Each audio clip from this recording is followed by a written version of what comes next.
So Richard took some of my compost, Richie, my son. This is an old piece of cantaloupe. This is a little cantaloupe that grew right here. It's been sitting here in this pot of his little creation. So I'm seeing this growing.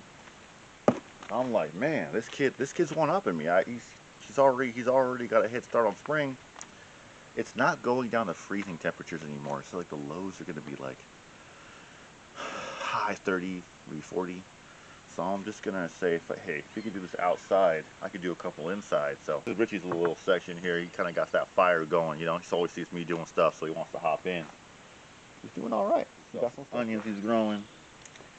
He got some more onions up here. He got some onions he grew over here. This is a cantaloupe. He got himself a succulent. I don't know what's growing down there, but this is all him. He got the little geodes down here he collects, all those little rocks. So this little swell I dug back here for this devil's claw is working out good. All the grass is growing in. You can see it's all growing in now. The coyote gourd I put in there, that's not going to sprout up to spring. It's a little warmer, same with devil's claw. I got more devil's claw seed I'm going to throw in there too. I collected. You can see how it's like holding the water, and also it's holding the water in certain spots. These two trees, which are mesquite, those can in turn put more shade, more water. Then these can start producing those pods I can collect and eat. It's kind of a self-fulfilling thing. It all works together. All it starts with is a hole, and going all the way down, you can see it right here. So I put a whole bunch of stuff to slow it down. I didn't stop the water. You stop the water, it'll just eat this whole berm out. But I slowed it down. It went this way. It all starts filling up. All this sheet flow up here is all going in. And now all of this is seeping into the ground, and it's going to be wet for, who knows, a month. Come over here to the garden. Let's check it out.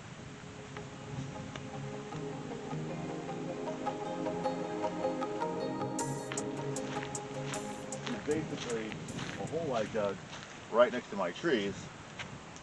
And I mean, it's maybe 3 feet deep.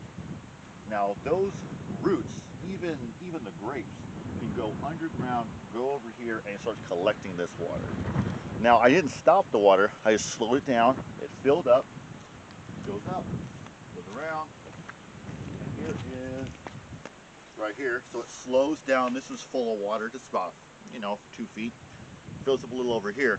It's right in front of all the trees and everything here. So those roots can come out and collect that moisture. This will even allow this right next to it to be damp, feet apart. And all of this will slowly seep into the ground, making groundwater and naturally able to have these trees drink, especially in the hot summer and the monsoon season. This is going to work out great. So what I also did is I planted more carrots in these little, a couple of these empty rows. I put some seeds in there, and it's crazy as it sounds.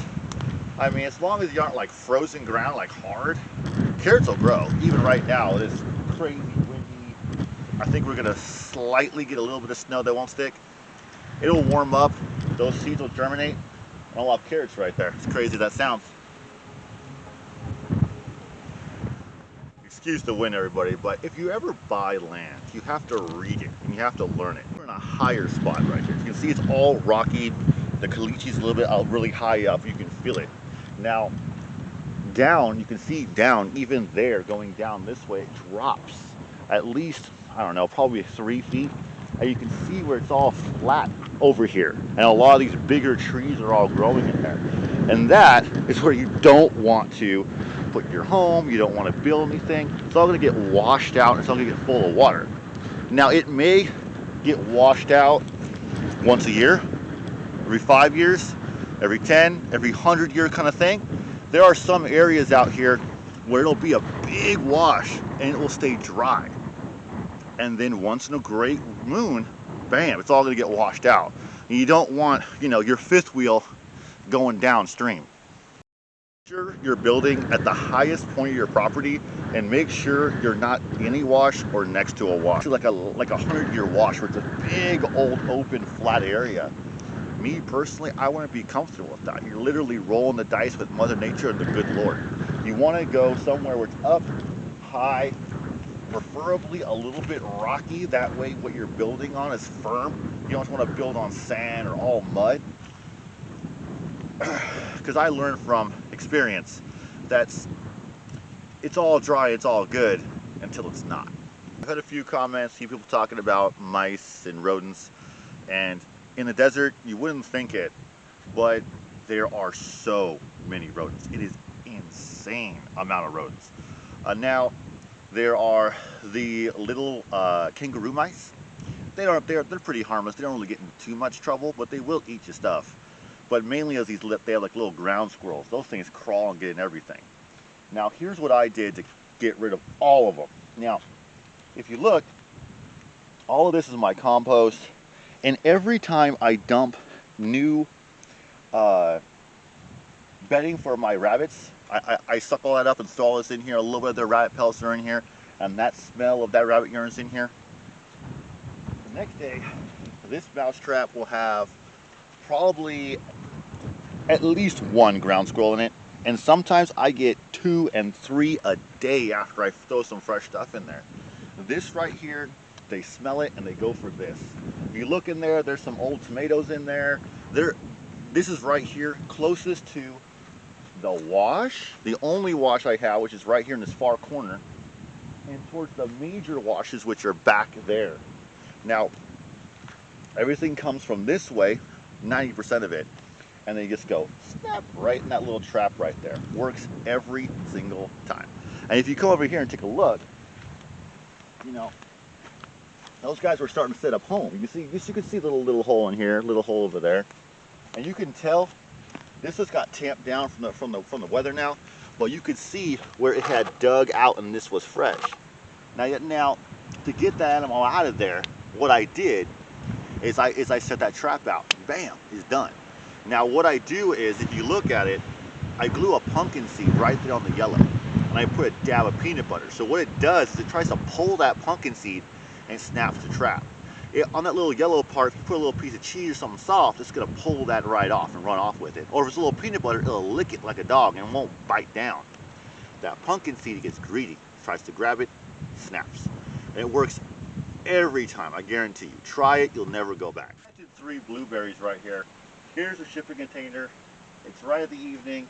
You see the line right here as the shade goes in. So all 3 of these can get shaded. Also, there's an impression right here, and this impression right here collects water, a lot more water than other places around the property when it rains. So right here collects a little bit of water. So this is where I'm going to put them in. I just got this at the cow ranch. We'll see how it goes. Last year I didn't have any luck with my blackberries or blueberries.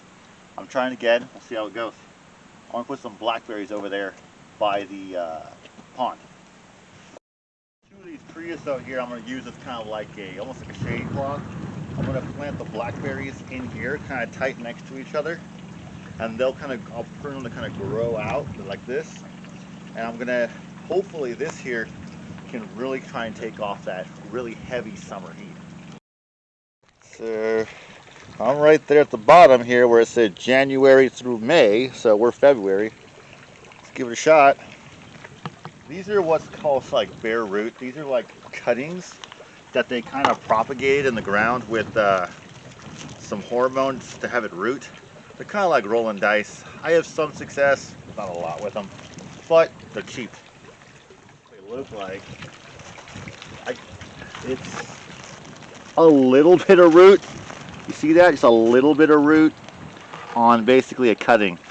And that's all it is. Right under these creosote trees here actually is the softest and best soil you're going to find out here in my particular climate, the Mojave Desert. You're always going to find the best soil under these creosote. Some people say that all these little leaves here, they cause to kill off other plants. All this grass is growing underneath. I have not had that same result. And you can see down the bottom here is a lot of shade. So I'm hoping to keep a lot of moisture, take a lot of stress off of the heat on these things, because I found last year, even with a little bit of shade, I had these blackberries, they died from the heat. So I'm hoping more water, different strategy. Keep my fingers crossed I can get these to grow. And once I do get them to grow, you can just propagate them the same way they did. You can actually just bury in the vines and have them grow roots again too. From just cuttings. These are just like just a 12-inch cutting. The problem with like the desert per se,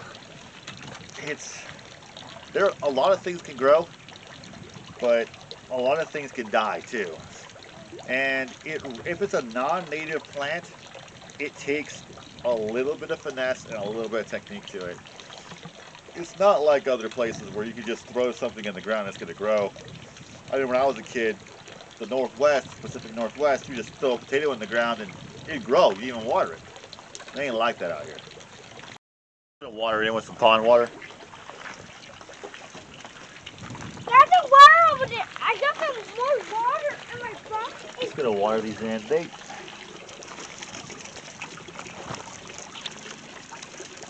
The bare root plants like this are hit and miss. But the good news is they're really easy to propagate the same way they did them, by just taking a cutting and have it root. So once you get one going, you can make 100 for yourself pretty quick. It's crazy what a little bit of elevation will do as far as your actual temperature. Like here we have a little bit of snow, we only get a little bit of rain. It really does, your elevation in the desert is epic. Like it really does a whole bunch, and especially where you are, like if you're right next to a mountain, it'll just dump a lot more water. You could be 30 miles away from a different place, and it could be a whole different climate. A couple hundred feet, again, a little higher, and everything is even more snow, it's even colder. Elevation, I stress, number one thing if you want to be in the high desert is how high you are in the desert.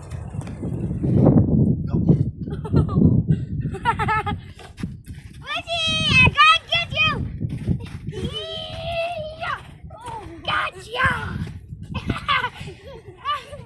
Look at this. Thank you. The pine trees do pretty well next to the high desert. You know, if you think about Colorado, Flagstaff, they all have pine trees all covered in snow.